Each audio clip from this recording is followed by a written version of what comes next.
12वी सीईटीची तयारी करणाऱ्या सर्व विद्यार्थ्यांसाठी सीईटी सेलने नुकतीच ना एक नोटीस पब्लिश केलेली आहे. तर त्यानुसार जे विद्यार्थी आता 2026 ला 12वी सीईटीचा पेपर देणार आहे त्या सर्व विद्यार्थ्यांसाठी तुम्हाला ना सीईटी सेलने तुमचं आधार कार्ड आणि अपर आयडी ह्या ज्या दोन गोष्टी आहे तर त्या कंपल्सरी केलेल्या आहे, मॅन्डेटरी केलेल्या आहे. आता त्याच्यामध्ये सगळ्यात महत्त्वाचे आहे, जर तुम्हाला सीईटीचं रजिस्ट्रेशन वगैरे जर करायचं असेल तर त्यामध्ये तुम्हाला तुमचं आधार कार्ड रेडी ठेवा, पण त्यामध्ये तुमचं नावाचं करेक्शन व्यवस्थित असलं पाहिजे, तुमचा डेट ऑफ बर्थ ते पण व्यवस्थित असलं पाहिजे. तुम्हाला एक लेटेस्ट फोटोग्राफ सुद्धा तुमचा काढून ठेवायचा आहे. त्यानंतर ऍड्रेस आणि वडिलांचं नाव सुद्धा अचूक असलं पाहिजे. आणि सर्वात महत्त्वाचं जे दिलेलं आहे, तुमचा मोबाईल नंबर लिंक असला पाहिजे आधार कार्डला, जे की ऍक्टिव्ह पण असला पाहिजे. त्यामुळं जर तुमचा मोबाईल नंबर वगैरे लिंक नसेल तर लवकरात लवकर चेक करून घ्या. आणि तुमच्याकडे सध्या वेळ आहे तर तुम्ही अपडेट वगैरे करून घ्या तुमचा आधार.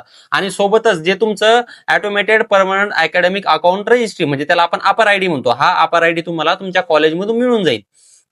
जर तुम्हाला कॉलेजमधून नाही मिळाला तर तुम्ही आमच्यासोबत कॉन्टॅक्ट करा, मी सुद्धा तुम्हाला अपर आयडी तुमचा जनरेट करून देईल. तर तुमचा अपर आयडी असणं अत्यंत गरजेचं आहे. जे विद्यार्थी सीईटीची तयारी करताय तर अशा सर्व विद्यार्थ्यांसोबत हा व्हिडिओ नक्की शेअर करा आणि अशाच महत्वपूर्ण माहितीसाठी सह्याद्रीला फॉलो करायला विसरू नका.